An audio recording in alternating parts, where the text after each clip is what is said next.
In the traditional motion picture story, the villains are usually defeated. The ending is a happy one. I can make no such promise for the picture you're about to watch. The story isn't over. You and the audience are part of the conflict. More human beings were slaughtered in the 20th century than in all previous centuries combined.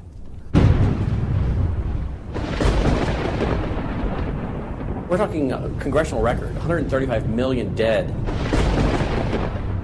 Their entire purpose was to detach our culture from any moral anchors whatsoever. You look at the changes in America since 1960, perhaps. The whole culture has been transformed. They're coming out of the belief that the village should raise the child. The village means the government. They have deliberately destroyed the American family, understanding that's the foundational block that builds a society. We've come from Norman Rockwell's America to Hugh Hefner's America. If we lose the Judeo-Christian framework, we're lost forever. The left wants you to think that the cultural changes that have taken place in America since the 1960s have done nothing but progress us forward toward a brave new world.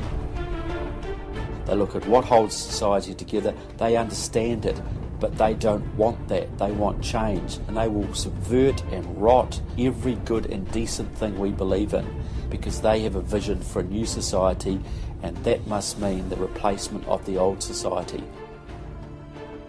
This film will show that the brave new world they seek is nothing more than the failed policies and ideologies of the communism that enslaved over a third of the world's population during the 20th century. It will show that most people on the left aren't communist, just the useful idiots Lenin spoke of, being used to promote a socialist agenda, which is the first and necessary step toward communism. They basically try to say that the state itself is ultimate, that there's nothing, no law higher than the state, and if there's no law higher than the state, there's no appeal against it. History has proven beyond any doubt that the free enterprise that freedom produces provides more for anyone willing to work than any other system. So why would the left still be pushing their socialist agenda on us? I mean, it's really just microwave communism. There's only two possibilities. They're either ignorant or they're evil. From my investigation over the last 2 years into what has caused America's drastic decline, I'm sorry to say the left won't be able to use the ignorant card. They've left too much evidence of their agenda in their books, articles, and speeches. No, America has an enemy that is getting very close to accomplishing its plan of destroying the greatest country in all world history. Once people figure it out, they're going to do what people everywhere do. They're going to start protesting, and they're going to start revolting. And when that happens, that's when the powers that be feel threatened, and they use the power that they have.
This story really begins for me back in the summer of 1992.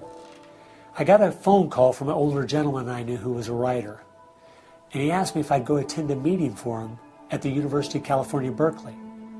He told me that the Communist Party USA had recently split over differences of how to best take America down.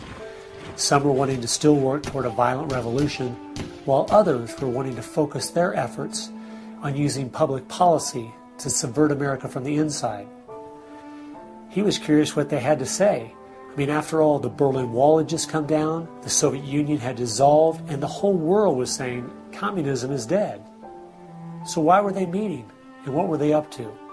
I was in graduate school at the time, and the whole idea of slipping in undercover into a communist meeting sounded pretty neat, so I decided to go. The first surprise I had was when I walked into the auditorium. I was expecting it to be filled with college radicals, but instead it was 50, 60, and 70-year-olds, grandparents, professionally dressed with briefcases, and I realized this might be a little more serious than I thought. As the weekend unfolded, I listened carefully as they outlined their plan and agenda, and how they were going to infiltrate the institutions of America to influence us in the direction they wanted us to go. To destroy our families, they wanted to promote cohabitation instead of marriage. They wanted to try to get children away into government programs at the earliest age possible. And they also said they'd like to get behind the feminist movement because they felt it had been very successful in making women discontent with marriage and motherhood. To destroy business, they wanted to get behind the environmental movement. And in 1992, the environmental movement was very modest, but they thought it was the only vehicle capable of creating enough regulation and red tape to discourage business growth. And finally, to destroy our culture of religion and morality, they said, if we can get Americans to accept homosexuality, they thought it would begin to extinguish our traditional moral values Americans held. I remember thinking at the time, this plan doesn't seem very realistic. It's not something I'll need to worry about in my lifetime. It was 15 years later, I was appointed by the governor to be a state representative in the legislature.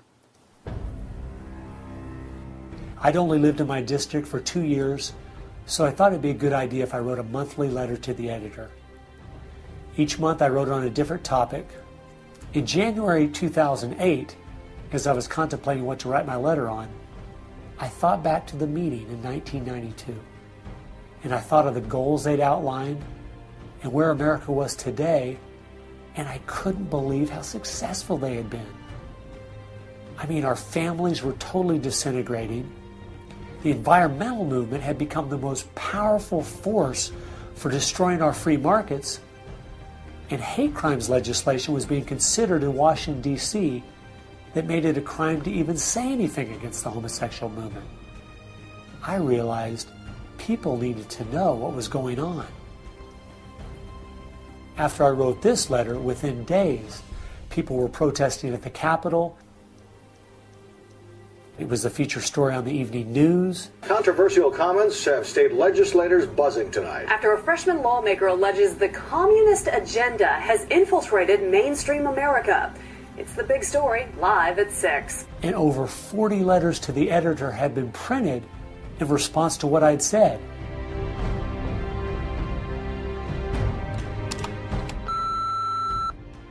Hey, I just wanted to give you support on your newspaper article. Don't let them grind you down. Bye. I realized then I'd hit on something. One of the letters written in my defense stated that a book from 1958 had outlined a similar agenda. And this got my attention. The book was The Naked Communist by Cleon Skousen, who had been a former FBI agent. And inside the book it documented 45 current communist goals from 1958. And as I slowly read through the list, seeing how specific their agenda had been to subvert us on the inside, I couldn't believe it.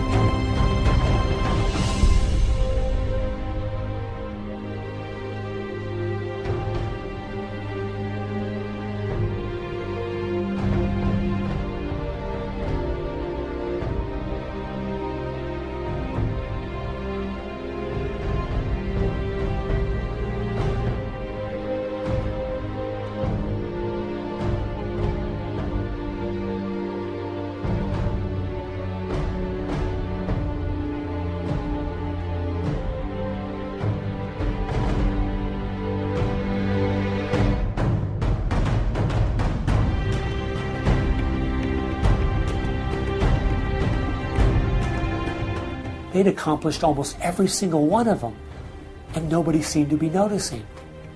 For at least the last 50 years, they'd been working actively behind the scenes, in the shadows, trying to move our people and our culture in a direction that was designed to destroy us.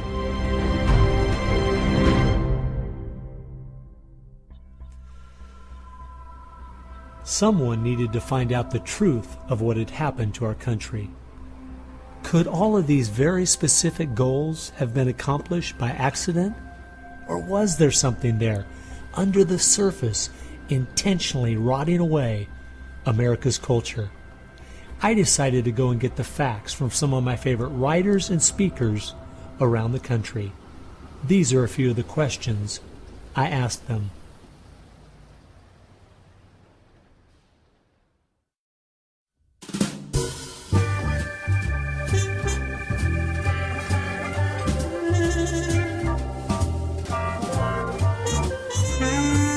The common myth is that communism is dead, but there are more Communist Party members in the world today than there ever have been. One of the things the communists are doing worldwide is not using that name. And so what we have is people with some of the same ideas masquerading in the United States under a variety of names. They're even trying to get away from the word liberal to describe them, and they're trying to call themselves progressives. If you go to the American Communist Party website, all of the programs and policies they support are progressive. So progressives are anything from a hardcore liberal to a communist to a socialist. They all call themselves progressives, and they all have broadly the same values and work together. J. Edgar Hoover is called the masters of deceit. And a good magician raves one hand in the air while he's doing his dirty work with the other hand. And while everybody's saying communism has died, they moved through much of Africa. Communism is resurgent in South Africa. Into South and Central America. Right now, 6 countries in Latin America are now communistic. We have communist China. We have Cuba, North Korea. We have Vietnam. It still dominates behind the scene in Russia. It's still very strong in Eastern Europe. It is strong in the EU. It is strong in virtually every country in the world. Whittaker Chambers said, the communism succeeds because most people that promote communist causes are not communist. The useful idiots, that Lenin called them, it gives it an air of legitimacy it would never have if it was identified with communists and communism.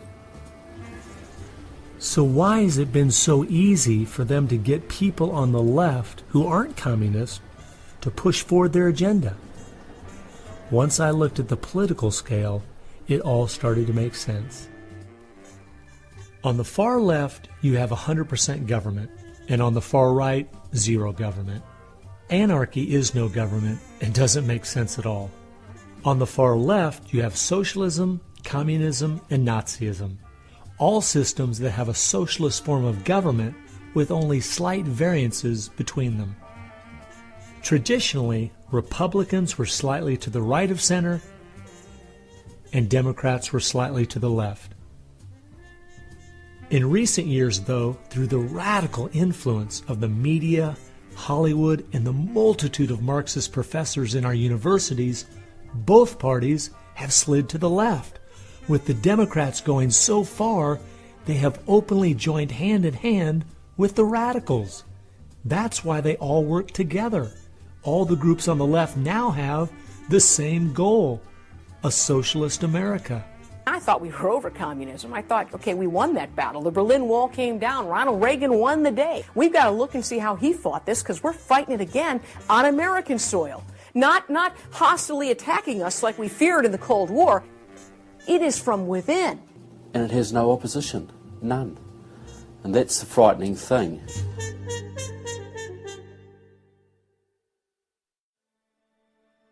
I think it's pretty clear to see communism isn't dead. They now disguise it by calling it different names, but the ideas behind it are alive and well. Almost 1.5 billion people still live in openly communistic countries. But unfortunately, most of us in America who are under the age of 50 have no idea what communism means to the people who live under it. So my next question was, what's so bad about communism? Communism is so evil. It's a completely tyrannical system. The whole history of communism is one of mass murder. Tens of millions of people brutally murdered by the communists. The mass murder of more people in times of peace in all the wars of history combined. Each of those countries where they have taken control, millions have been murdered. When you're asking for what is the legacy of Marxism, it is the greatest killing machine in all of human history. We're talking congressional record, 135 million dead due to communism. I think the real number is probably, when you add in abortions, over 500 million. The rulers lived rather well, and at the same time you had all kinds of people who were enslaved, put in prison, oppressed, so you had really the opposite of what they claimed was going to be the result of their revolutionary activities. You would think that if the 20th century was the most murderous of centuries, everyone would say, let's find out why. And the truth is, you can't even ask the question. It is verboten to ask the question because the ideas that brought about that mass murder are still being taught in our public schools today. I think one of the reasons this has happened is because there's so much confusion surrounding the word communism. Technically speaking, communism is simply the final phase and goal of socialism. And socialism is best described by two words: big government. Government controls almost everything, and they use this power to take things by force from one person and give it to another. The liberals in America sincerely believe that this isn't evil at all. It is what will finally make things fair and just. There's only one problem that pulls some of us away from this wonderful utopian vision: history. From history we see that whether it was Hitler's National Socialism or Stalin's Soviet Socialism, socialism by whatever name and in all its forms is the ultimate evil. Sooner or later, it destroys everything in its path: law, morality, family, prosperity, productivity, education, incentive, and finally life itself. The problem with socialism is that it creates the conditions for a Stalin or a Hitler to come to power.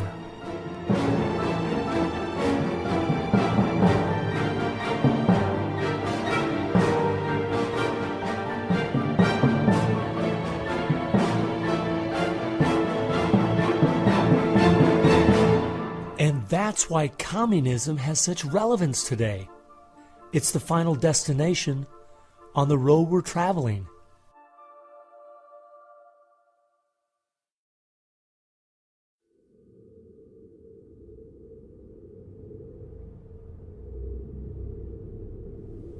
Friedrich Nietzsche tried to convince the world that God was dead. Charles Darwin tried to prove that humans are simply part of the animal kingdom. And Karl Marx realized that the philosophies of Nietzsche and Darwin would legitimize his own philosophy of communism. He knew their ideas would justify the brutality and slaughter that would be necessary to implement communism worldwide.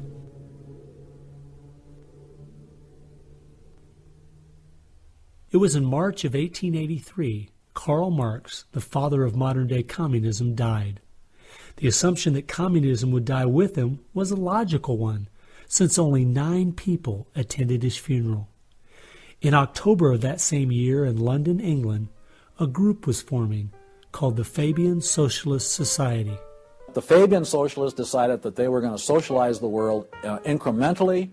They called it socialism by evolution instead of Marxist socialism by revolution. It always worked in tandem with the communists.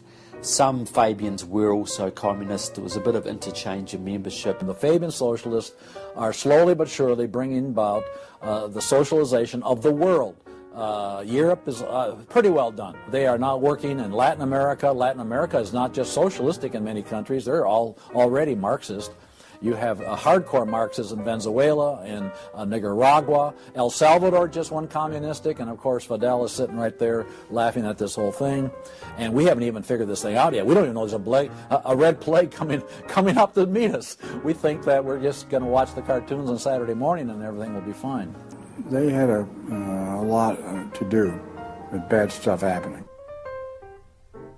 There are two things I found that gave me a good idea where the Fabians were really coming from. First of all, their symbol was a wolf in sheep's clothing.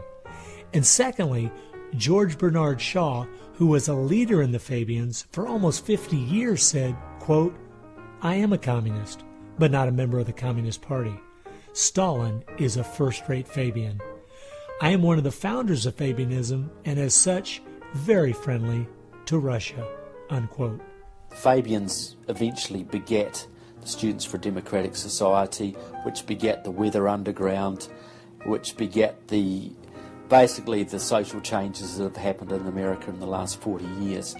Many of the SDS members from the 1960s still have an incredible influence on the direction our country is heading. One is the Reverend Jim Wallace, who was president of SDS when he was a student at Michigan State University.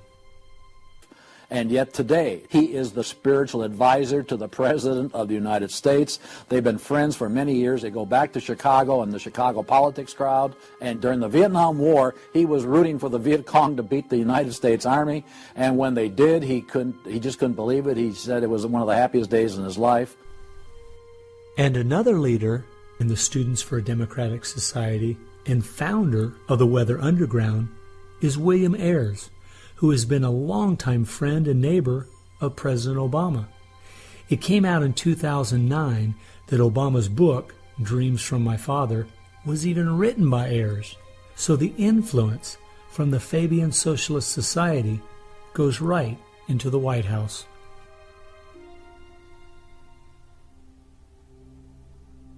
The next group I found that has seriously impacted America's culture is the Frankfurt School.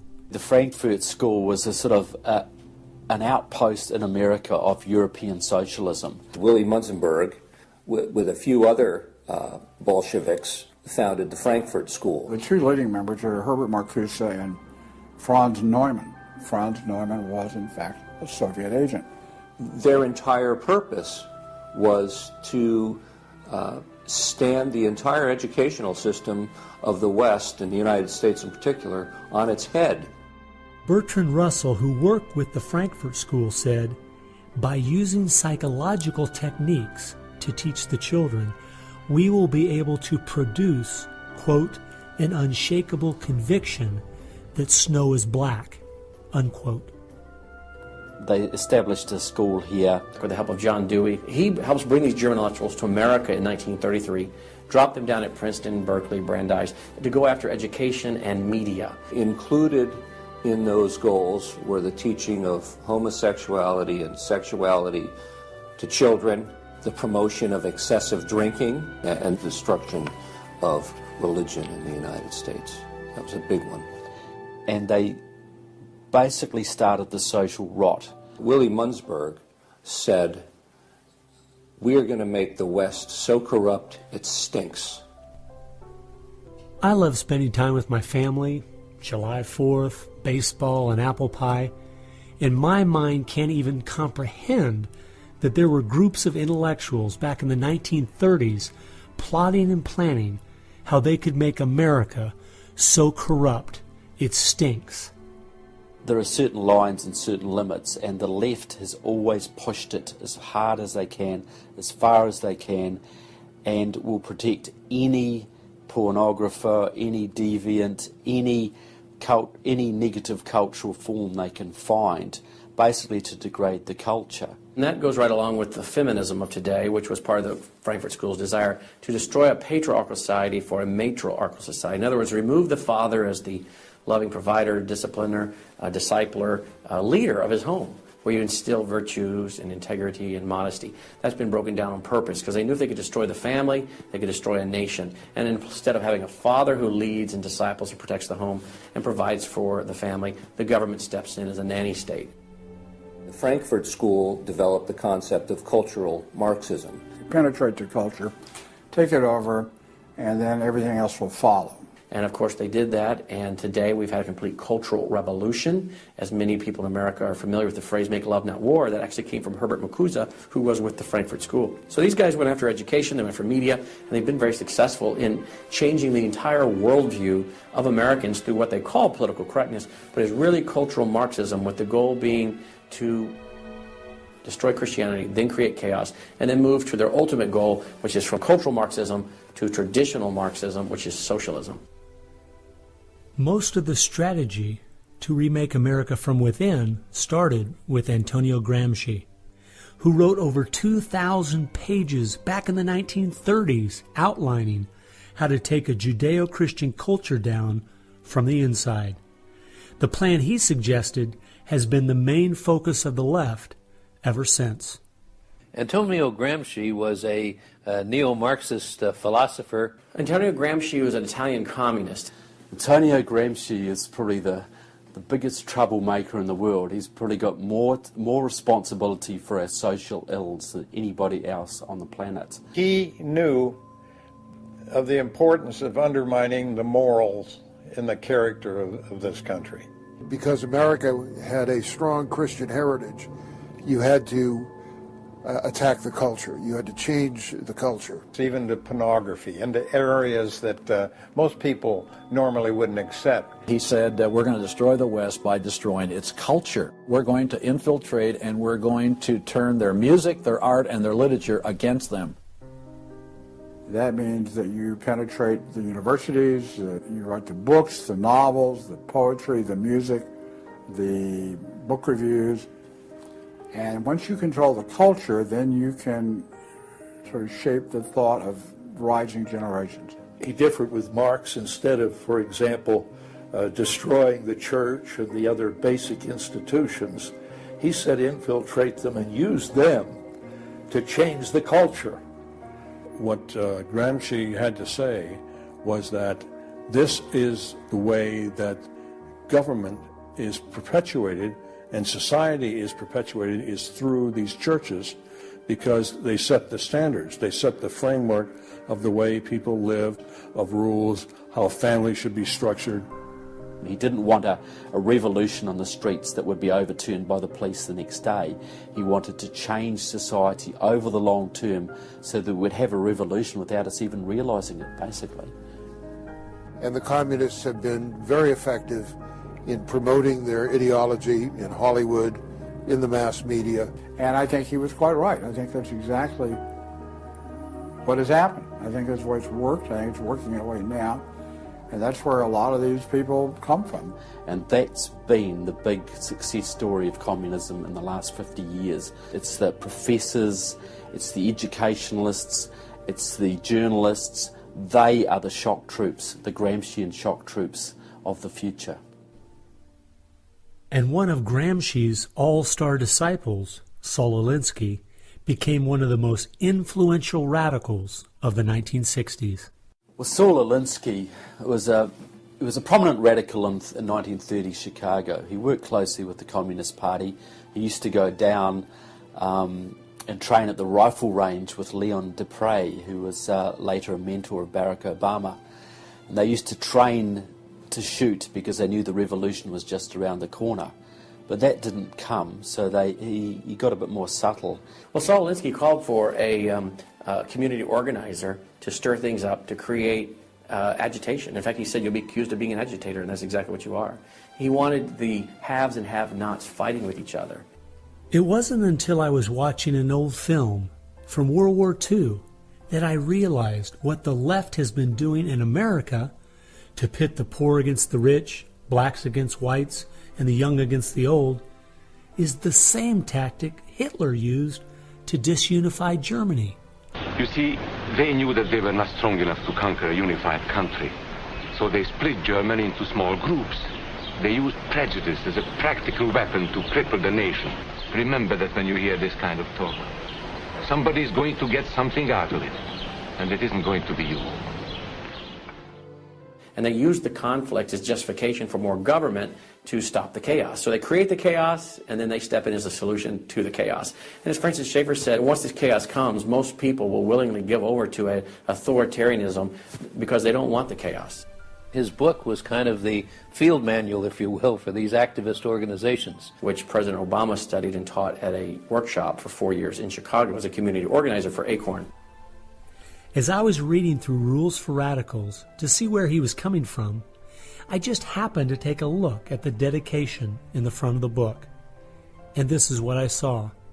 Quote, "Lest we forget at least an over-the-shoulder acknowledgement to the very first radical, the first radical known to man who rebelled against the establishment and did it so effectively that he at least won his own kingdom. Lucifer." Unquote. Saul Alinsky from Antonio Gramsci has had an incredible amount of influence on our president and on our society, and he dedicates his book openly to Lucifer, Satan. I think that says more about where their ideas and plans are based than anything else.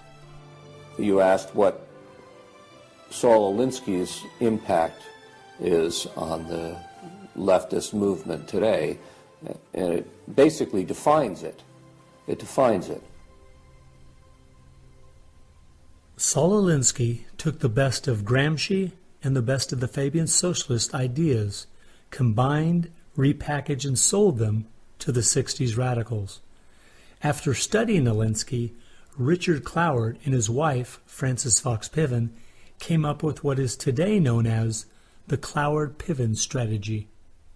Now, their idea was basically that to destroy society or destroy capitalism per se, they needed to overload the system. The idea was to get everybody you possibly could on welfare, to get everybody you possibly could basically milking the system in some way or another. It was called the crisis strategy, and it became very well known by activists and radicals in the 60s. They published an article in the May 1966 issue of Nation magazine called The Weight of the Poor, in which they outlined their strategy. Rathke read that article, and Rathke ended up starting what we now know today as ACORN.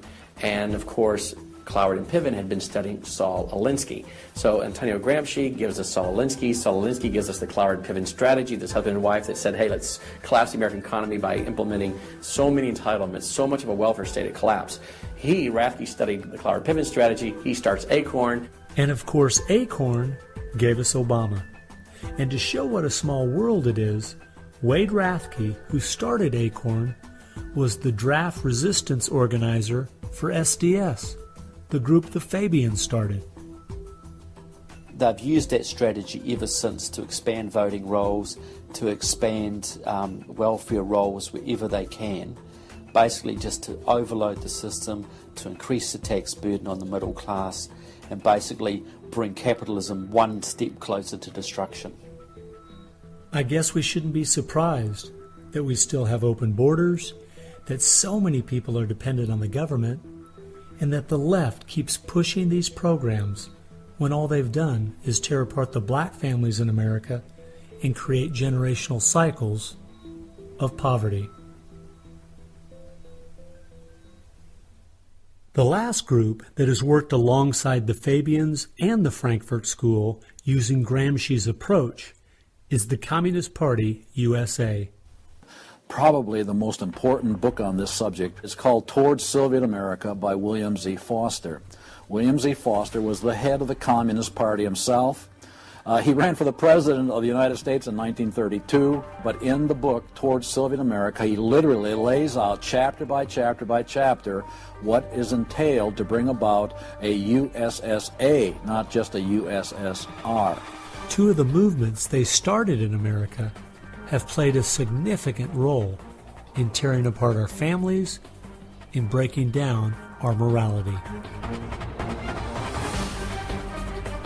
Betty Friedan is credited with really starting the feminist movement in this country. The purpose really was to attack full-time homemakers, to get them out of the home, to make them think they live dreary lives, to make women feel they are victims. It's the science of victimology. And that is so unfortunate, because the American woman is the most fortunate class of people who ever lived on the face of the earth. And to try to tell them that they are victims of an oppressive, unjust patriarchy is just a grievous lie. But unfortunately, they are teaching young women that and have been doing it for many years. While Betty Friedan was pushing her book, Feminine Mystique, she implied that she was coming from the point of being a frustrated housewife herself and just wanted to be a help to other women. But later in the 1990s, it came out she was in fact a radical propagandist for the Communist Party and a staunch supporter of Stalin. So when she had described the American family as, quote, a comfortable concentration camp, unquote, it wasn't because of her experience at home. It was because she was just doing her part to dismantle our families. I'm a student of communism, and the communists set up various groups and various societies. Their society that they set up to promote homosexuality in this country was called the Mattachine Society. And it was founded by Henry Hay, a leading member of the Communist Party. So since I was studying communism and teaching on the issue of communism, you just follow leads, and all of a sudden you realize, what is this Mattachine? I've never heard of this Mattachine Society. Well, it was Henry Hay's organization set up to infiltrate the culture of the United States to make homosexuality normal. It's always been a movement dominated by the left. It's all these so-called isms. You will find there's a communist or a socialist behind every one of them, and you'll always see the targets. It's basically the traditional family unit. The war is still against the family. If you go back to the Communist Manifesto and read Karl Marx carefully, the war is against what they called the bourgeois family, which was really the biblical family, father, mother, and child. They want to plow through marriage. They want to change the very definition and meaning of marriage, because their open door to engineering society in this utopian way is blocked by the very values of our Christian civilization that's taught through marriage. And so the left just has got to destroy the family, because if there's any one thing that will prevent the left from carrying out its agenda, it's healthy and strong nuclear families. And so from the Fabian Socialist Society to the Frankfurt School to Antonio Gramsci and the Communist Party USA, from these four you will find connections to almost every left-leaning person and organization in America. Their influence has been incredible.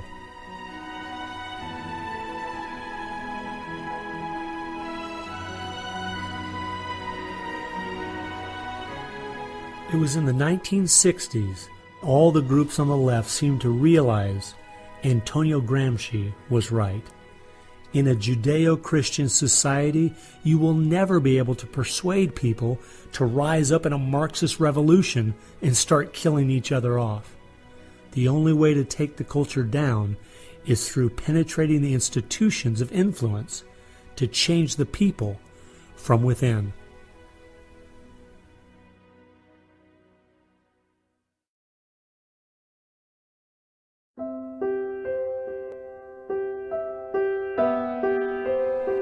I guess the biggest surprise I had while studying these four groups was seeing that a large part of their agenda was trying to make us an immoral people. The communists knew in the 1930s and since that time, and the leftists know today, that if you can break down the cultural traditions, the basic rules of morality, then it's much easier to move people in different directions that are counter to the good of society. They recognize that it's all part of the same fabric. Their ideologies all work together to break down families, to break down the sanctity of human life, the value of human life, to break down the idea that there is a God that we are accountable to. They essentially are validating the Judeo-Christian worldview by the very things they attack. Because in their effort to destroy our culture, they know that they have to go after the very things that the Judeo-Christian tradition honors and values.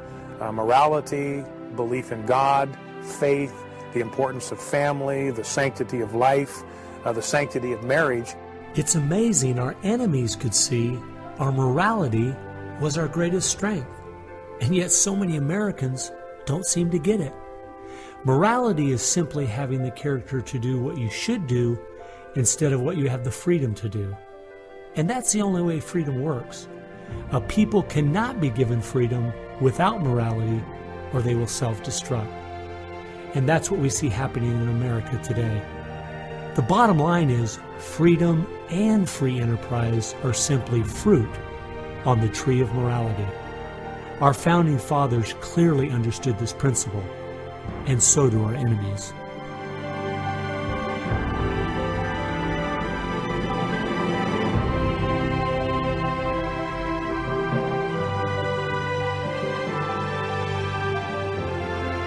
There is an important fact we need to face. If we had Ronald Reagan as president, low taxes, and a strong national defense, the ship certainly wouldn't be sinking as fast as it is now, but it would still be sinking. A booming economy doesn't take care of the major problems we face. 50% of all marriages end in divorce. 40% of all children born out of wedlock. Over 3,000 women a day aborting their babies. 19 million new cases each year of sexually transmitted diseases. Schools that teach the children everything is relative. There is no right or wrong. And the list goes on and on. I recently read in our local paper that over the last 12 months, almost 7% of all high school students in my state tried to commit suicide. Our society is falling apart, whether we want to admit it or not.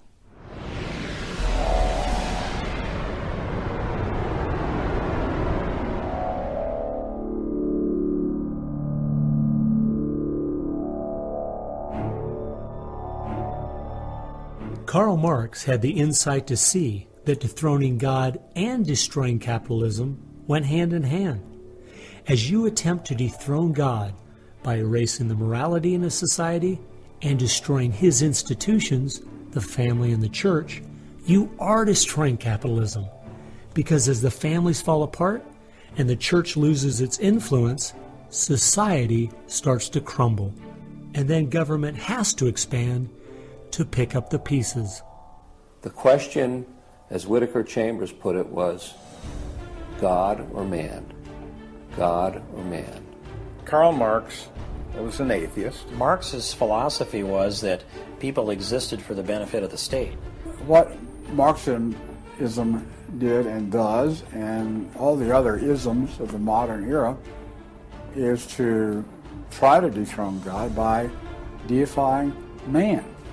You have to discredit God. He's your competition. The 20th century ushered in several ideologies that sought to devalue God and elevate man. Communism, relativism, humanism, they all deny that there's a God, and they claim that by doing so they're really elevating man. But if you look at how each of those philosophies end up working out in real life, there are always some classes of human beings that don't deserve the same value or rights as anyone else. To turn it around, to believe in freedom, the way we have been raised, you have to believe that there's something precious about every human person. And of course that's from the Bible. Imago Dei, we are all created in the image of God. Therefore, every human being is entitled to respect and dignity and freedom, and that is distinctive to biblical religion. You don't find it anywhere else. Almost all the ideas that have made America such a unique and great country our founding fathers got straight out of the Bible. I guess that's why the left only has a problem with one religion, biblical Christianity. They never complain about separation of church and state when it comes to Islam, Buddhism, Hinduism, or any of the other religions. In fact, a couple years ago, the Dalai Lama came to my town, and during the school day, at taxpayers' expense, thousands of our local school children were bussed in to hear him talk. I wonder if they would ever do that for someone like Billy Graham. No, they must destroy the Bible's influence in America so they can step in with big government in its place. It's an age-old question. Are we going to believe in God, or are we going to play God ourselves? Essentially, for the left, the choice that they see very clearly is people are going to depend upon God or they are going to depend upon government. They want people to depend upon government, so they have to destroy faith in God. At its core, it's a rebellion against God and God's laws. And that's what the battle is about. That's what the assault is on. That's why Christianity is a target. And that's why we saw the gulags in the Soviet Union. We saw the concentration camps in Nazi Germany. And all the ideologies that elevate man end up devaluing certain human beings. Dictators of the left, Hitler, Stalin, Mao, Castro, and all the others, always have come to power by acting like they're going to change things to make it better for the people. Yet history has shown us the devastating results that have happened every single time. There is no example in history of big government that didn't abuse its power over the people. But people who have believed in the God of the Bible and that our rights are a gift from Him to everyone have always stood up for the preciousness of every human life. You look at those who have fought for true human rights throughout the ages, and it's those that do have a strong faith in God, those who fought against slavery, and those now today who are fighting for the sanctity of human life. Like the Declaration says, we hold these truths to be self-evident, all men are created equal. Aristotle didn't believe that. He said, no, some people are born to be slaves, and some other people are born to rule over them. And the reason that you and I know different, and it's not because we're smarter than Aristotle, he was a smart man. But we have something he didn't have. We have the Bible.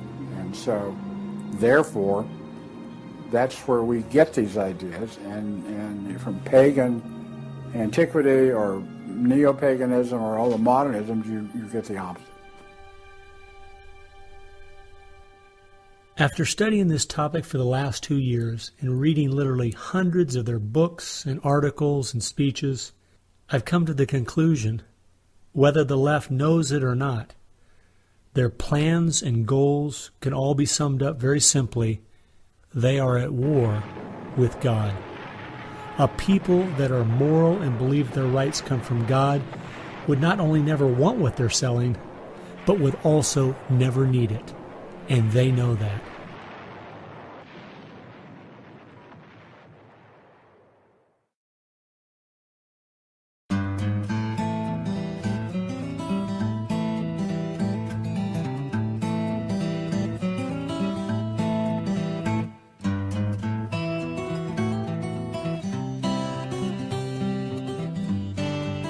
It's obvious if you're trying to subvert a country, you want to control the news. You want to control public opinion. And a lot of people realize, well, there's a biased media, and most people know that. Even the Washington Post admitted it. Yeah, we were biased for Obama, so what? And when you enter into the equation, so what? That means the biases, the opinions of the reporters enter into what is news. They decide whether you have a right to know. And it's no longer a bias. They turn from just political bias to activism.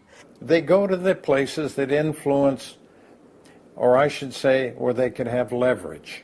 Generations of journalists have been trained to interpret events, interpret the news, not report the facts, interpret the news. They do not deal in facts because facts aren't effective for them.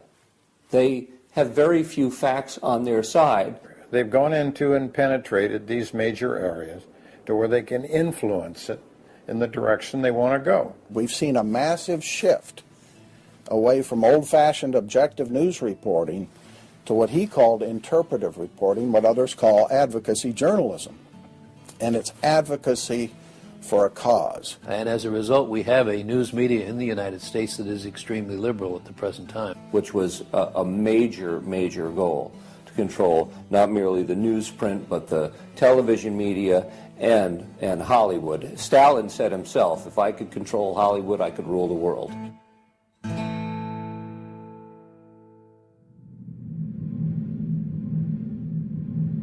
Children are always the first targets of anybody trying to bring down a system.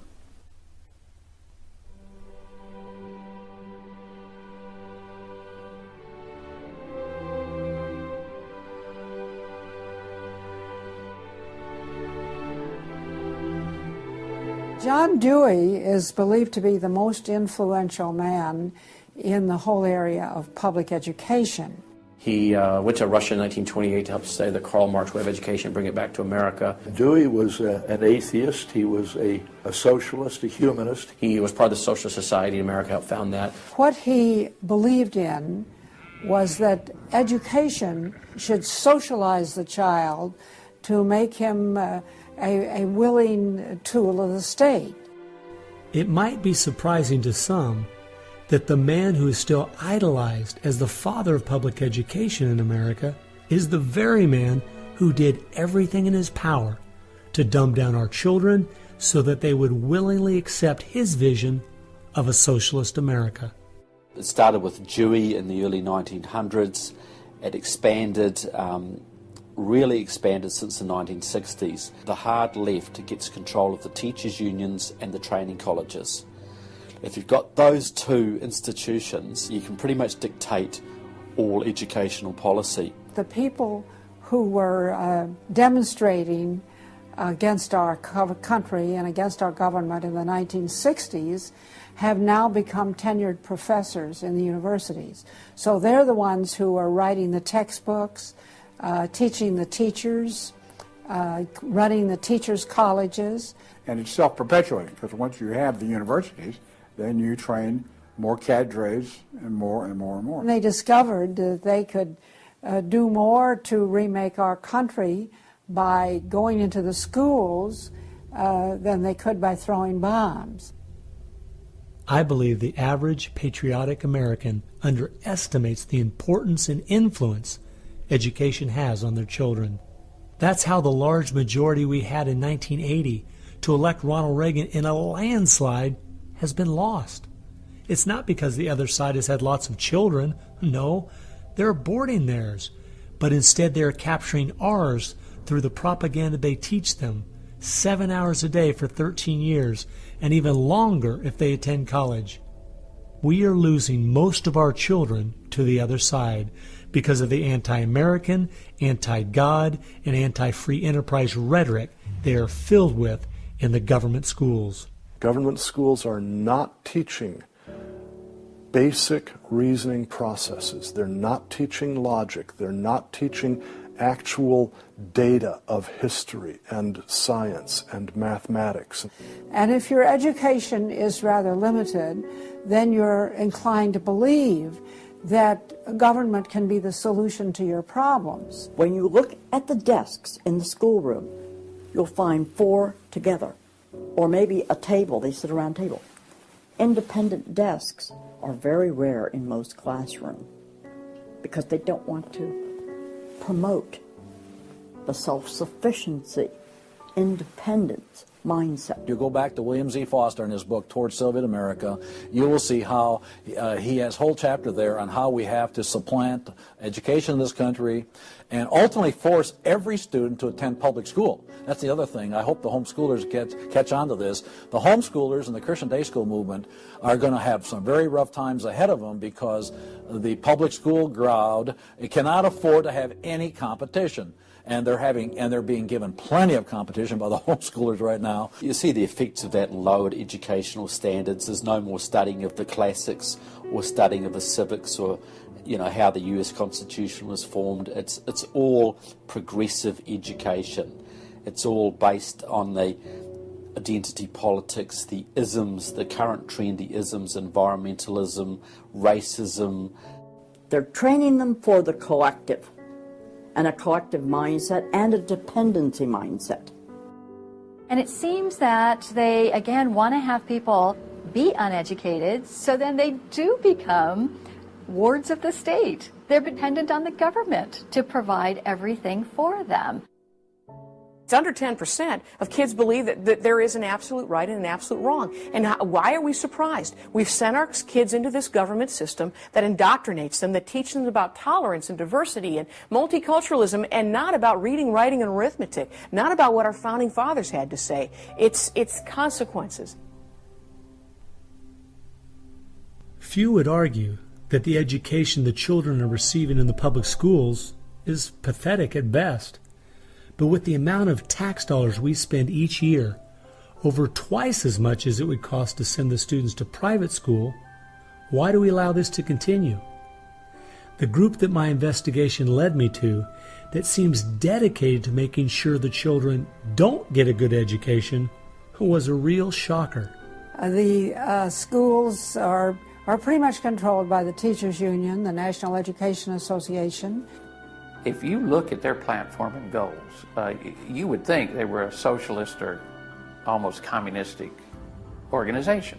They are for the entire feminist agenda, starting with abortion on demand, tax-funded abortions. They're for the whole gay rights agenda. They're for the whole globalism agenda. They are extremely anti-parent. It is an effort to get the children to abandon the values of their parents. National Education Association has no patience, tolerance, or use for traditional teachers. They're looking for people who want to be agents of change. They want to throw out all the lessons of history, and really it's an attempt to then impose their own views and ideas onto people, get them to act as activists. If you control those institutions, then you can control everything else. It's all public schools, all for their jobs, and they have gotten behind all of the radical kinds of curriculum that's being introduced. They're for it 100%. They've had a tremendous effect on public education. It's not positive. We also see immorality being promoted through our schools. The kind of sex ed curriculum that is being used and paid for with our tax dollars would shock most parents. I think one of the main problems we face is parents naively thinking that the schools are the same today as they were when they were young. They don't realize there is a battle going on in this country for the hearts and minds of our children. The game is between 15 and 25 years of age. That's the whole game. If you're over 25, the chances are they're going to put a few pennies towards you to corrupt you. But their game right now is to corrupt the 15 to 25-year-olds or less. And right now they're down in the first grade with Heather Has Two Mommies, Daddy's Roommate, Gay Pride Parade, and now by 8th grade they'll pass out condoms in school colors because that's so patriotic.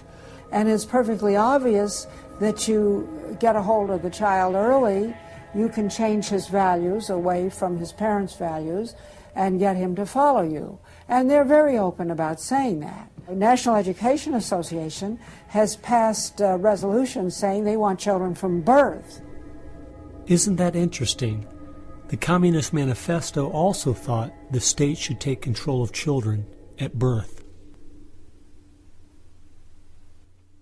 The left has always been good at disguising their real agenda by coming up with phrases made from words we are very familiar with, but then giving them new definitions.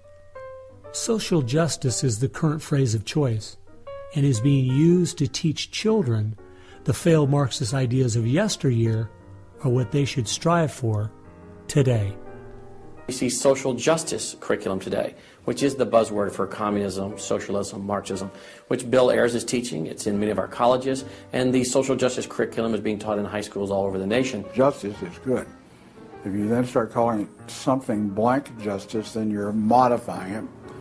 And what it really means is, I think, taking from one group of people and giving to another group. So I would call it socialism. and it's used to break down the differences between the way things are done and the way it should be done.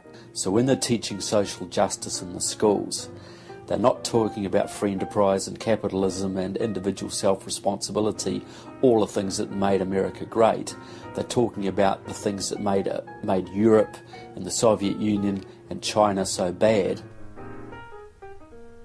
The longer we allow our schools to teach the children that America has so many faults it's not worth saving, instead of the fact that even with its faults, it is the greatest country that has ever existed, the less chance we have of ever turning our people back from the dead-end road we're currently on. A road that promises to give us a perfect world if we'll only give up our sovereignty and our freedom. You're going to find more and more of the following. This is now called a world pledge. We no longer want the Pledge of Allegiance to the flag of the United States of America because that is considered nationalistic, and of course the socialists, communists, and the Marxists and the extreme left wing in the country want nothing to do with it. I pledge allegiance to the world, to care for earth, sea, and air, to honor every living thing with peace and justice everywhere. This came out, first of all, in Superior, Wisconsin. So Superior, Wisconsin was their guinea pig, and there was very little said against it, and so it would then go to the next and the next and the next, and before long you'll have the whole school system standing up saying, I pledge allegiance to the world instead of I pledge allegiance to the U.S. The public schools right now, if you'll read Towards Soviet America, have nearly accepted every item that William Z. Foster said we needed to place into the public school curriculum. And we're seeing the results. You know, people are not as informed as they once were. They think in different ways, and they think in the way that the left intends them to think. Antonio Gramsci realized that if you can take over the institutions in a culture, you will be able to use those to influence society to create the socialist man you want. I think the most brilliant part of his plan was that he realized you could not only create a man that wanted big government to take care of him cradle to grave, but, and this is the genius of Gramsci, you could create a man that needed big government to take care of him cradle to grave. A man so dumbed down and so minimized in society, he wouldn't have the intellect or character to take care of himself. The reason this is so deadly for America is that once we have a certain percentage of the population in that category, our limited constitutional form of government is no longer possible because too many people won't be able to exist in that framework. We are approaching that tipping point rapidly.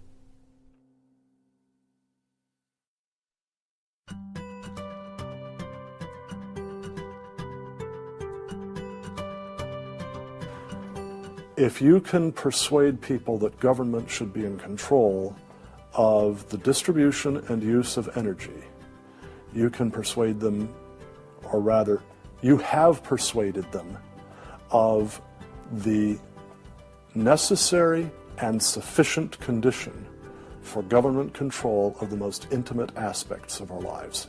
One of the main thrusts of socialism these days is obviously through the environmental movement. You know, one hates to pick on Al Gore too quickly and easily, but I read the whole of his book, Earth in the Balance, Ecology and the Human Spirit, back in 1992 when it was first published.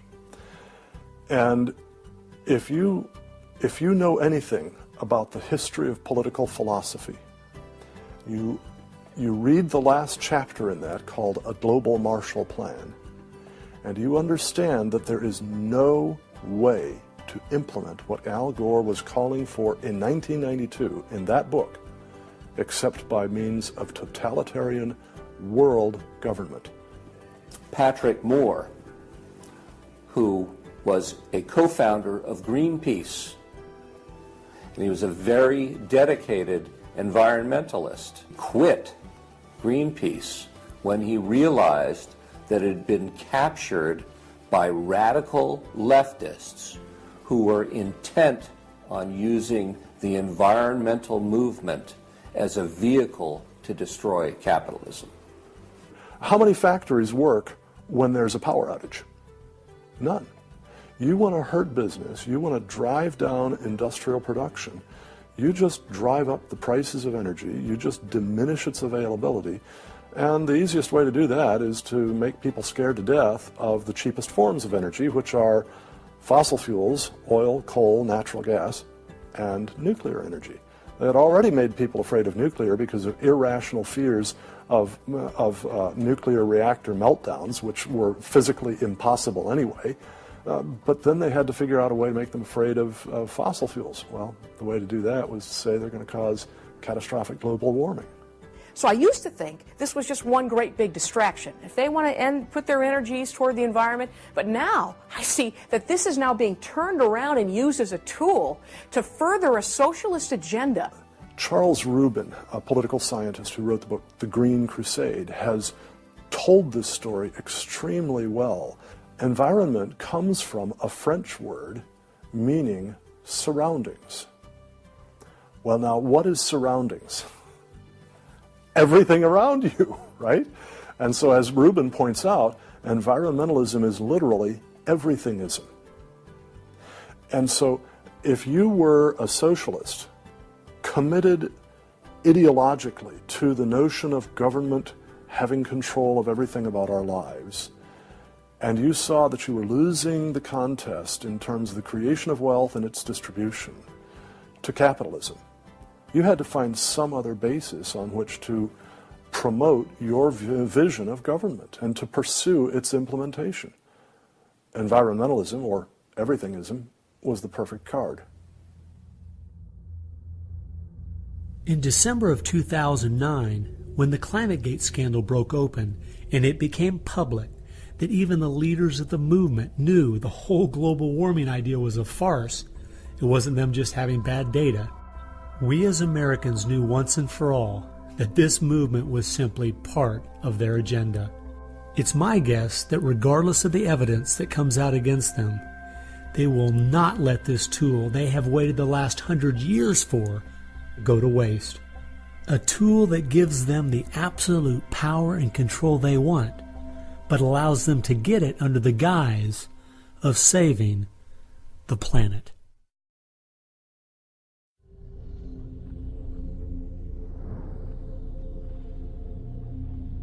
He was born of left-wing parents. He was mentored as a young man by a Communist Party member called Frank Marshall Davis. Now, Davis joined the Communist Party in Chicago, and he was very well connected there.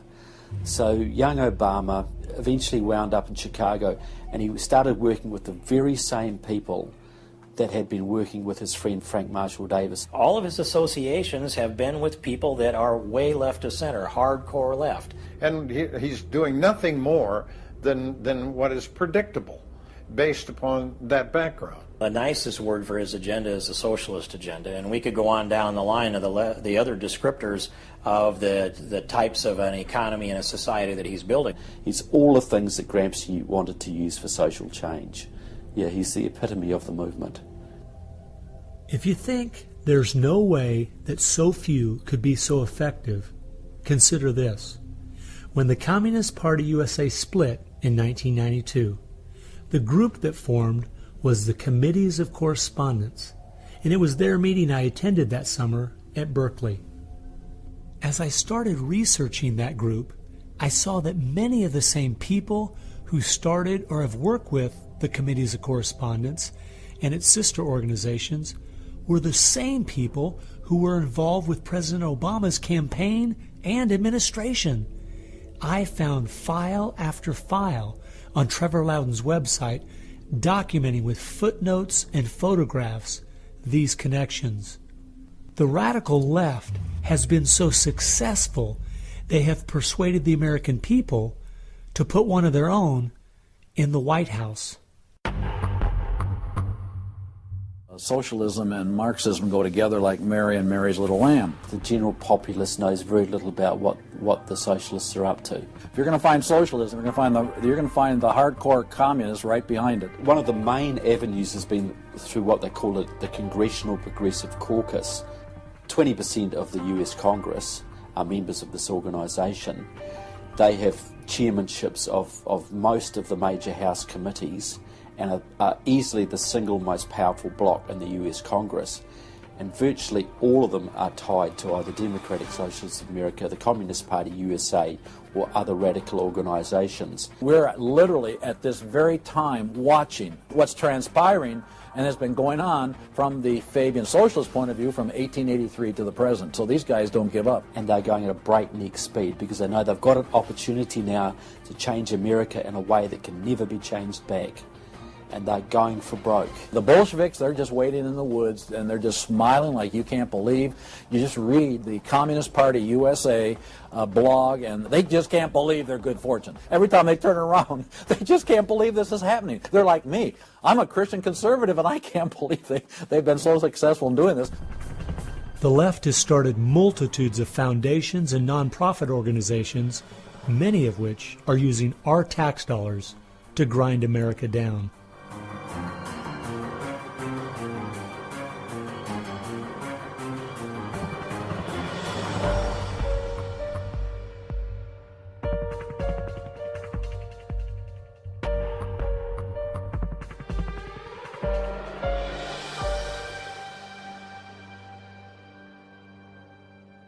They use all kinds of patriotic words to masquerade an extreme leftist orientation, which, if anything, would enslave the people in the same kinds of things with the same kind of ultimate results as communism had. The communists will let the socialists go so far, and then ultimately the communists really turn on their fellow socialists and they wipe them out too.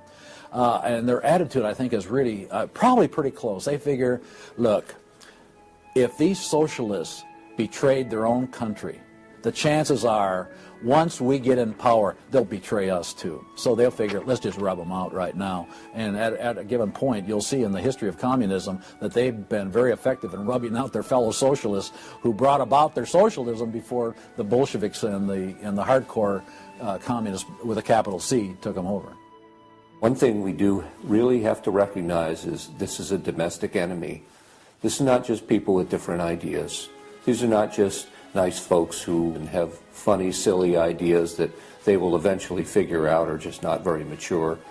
No, these people are dangerous, dangerous enemies, and they are intent on overthrowing this country and imposing a socialist system that will mean extreme hardship for the vast majority of people in this country. That's true with them constantly seeking to re-engineer society so they reach this level of utopian perfection. Where we, on the other side, we advance the idea that this is about the cause of freedom, and if it hadn't been for Jesus Christ, there never would have been a United States of America, because the inspiration for freedom drove our founding fathers. They were informed by their faith, and I believe guided by the hand of God.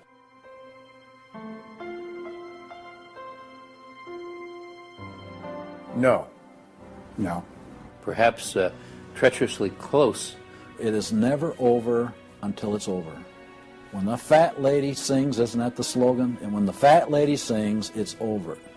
Now, she might be clearing her throat. We saw the great country of Germany in the 1920s brought to its knees. Hitler came into power and destroyed the country. We see countries like Zimbabwe in Africa, which was once a prosperous breadbasket, now just wrecked. Argentina was destroyed by the socialist Perón in the 50s. It was one of the richest countries in the world. So, no, we're not at the point of no return, but it's getting pretty late in the day. There's no time to be casual, that's for sure. We've spent too many years thinking, because we have Republicans in office or the stock market is doing well, that everything's okay. This is why the left has gained so much ground. It doesn't matter who's been in office. They've just continued pushing forward with their agenda. Well, I believe this is our last chance to push back.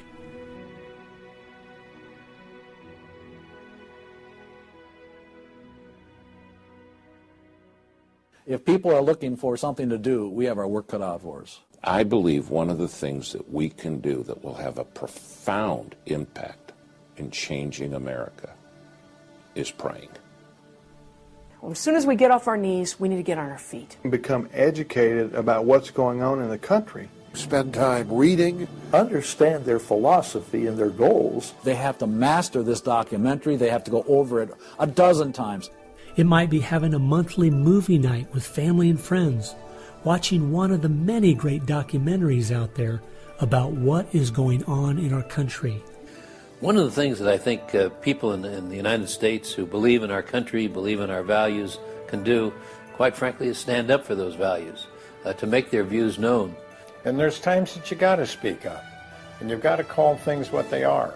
We need to be willing to be criticized and to not be silent because of the criticism. It was Martin Luther who said, if we're faithful on all battlefronts besides, it's precisely where the battle's the hottest, then we're traitors to the cause. I like the quote by Abraham Lincoln, who said that silence makes cowards out of the best of men.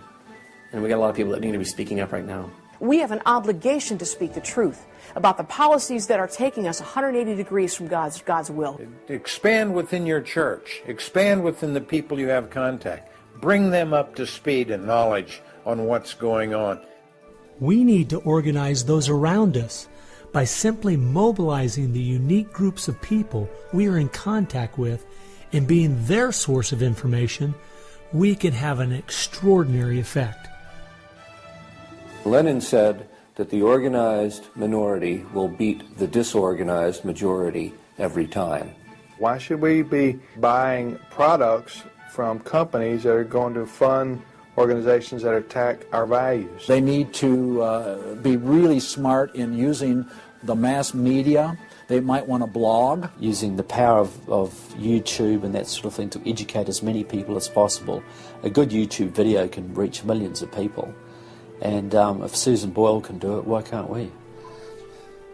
If you do the right kinds of things on YouTube that are creative and do them frequently, you can drive a message through society, influencing millions at almost no cost.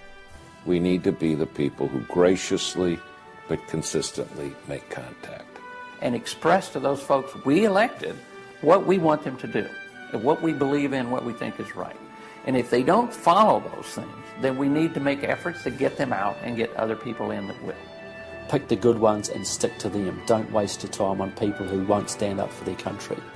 All the others are making contact. The people who really want to honor America need to make contact. We also need to be influencing our own families. We've got to teach our own children and grandchildren the difference between truth and error, why they believe the things they do, and the true source of America's greatness. If what we're talking about is true, the most important thing we can do is protect our young, because that is where all of this is leading. They need to get that younger generation under their belt. And more parents are going to have to say, they're just going to have to sacrifice and take responsibility for their kids' education, because that's really where it starts, to impart that belief. The Southern Baptists, we're seeing that 85% of their kids, after they get out of their home, are essentially rejecting their faith, rejecting what they were taught. And of course, I think the reason for that is because their parents didn't have a lot of influence over them. I believe the public schools are the greatest cultural influence in this country. You homeschool your kids or get them in a Christian day school. If there is any way at all, homeschool your children. Homeschoolers out-test everybody. Our children need to be taught from Scripture a properly biblical worldview. That requires time. It requires effort. It requires purpose. Our minds should be the sharpest minds in the world.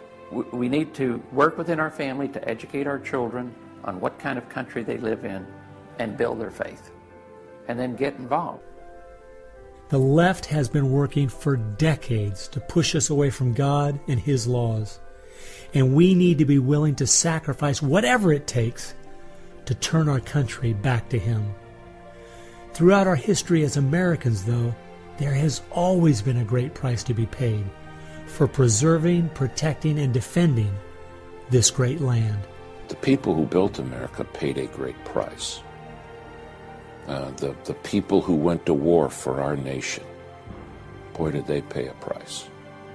And one of the American values was, we will pay a price for what is right. We will give of ourselves, even if it requires the giving of our lives. That was an American value. That's why it is such a heroic and honorable thing when a soldier defending us pays that price. That's like when you go to Arlington Cemetery in Washington, or the Tomb of the Unknown. You stand there and you say, this is America. We were the people who so believed in these values that it's an honor to stand for, even if it can cost you your very life. One thing I think we do need to remember, though, is that as we look at those we consider to be heroes in the past, they weren't people who just went along with the status quo.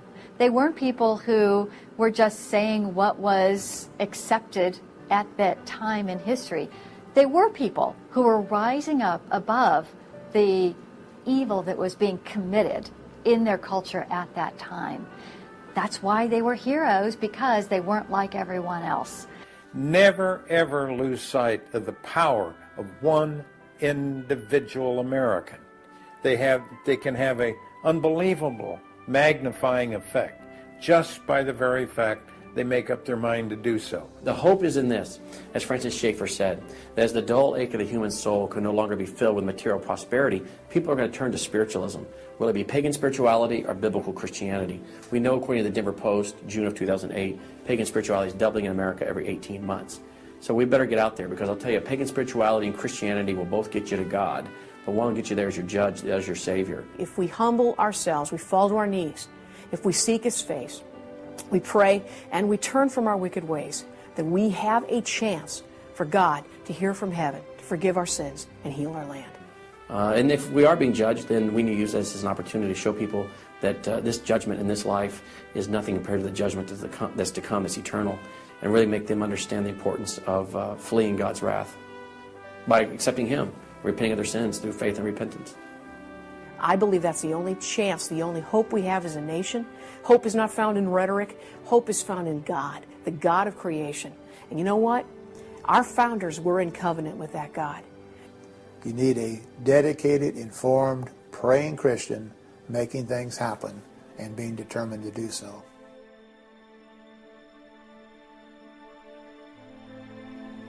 Time has only allowed me to present a fraction of what I found. The reason I called this film Agenda is because I wanted to make a clear distinction between what I was researching and all the conspiracy theories out there. The dictionary says a conspiracy is an evil plan formulated in secret by two or more persons, but an agenda is simply a list of things to be done. At every turn of my investigation, I have found agendas by people and groups of the left outlining their plan in their own words. They've been doing most of this right out in the open. Some of you might be thinking, these Marxist ideas aren't the most serious threat we face. What about militant Islam, our open borders, the national debt, or even China? Well, I agree. America is facing so many serious threats right now. But the reason I believe this is the most dire is because it's destroying us on the inside. Through the political correctness and dumbing down, it's causing us to lose our ability to call evil evil and stand against it. I fear for our country.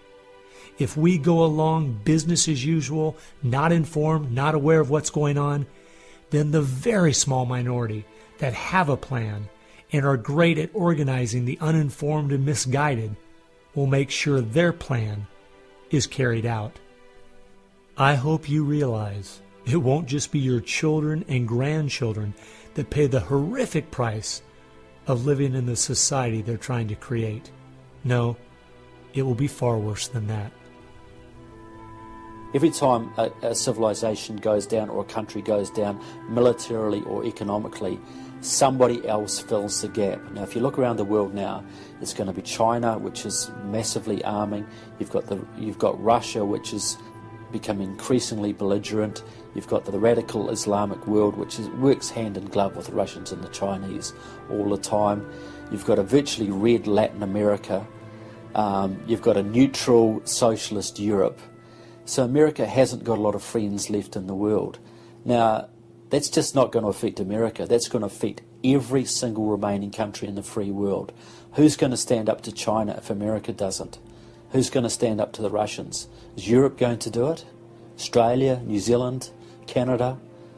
Not a chance. If America, and this is the point I think Americans need to comprehend, if America goes down economically, it will go down militarily.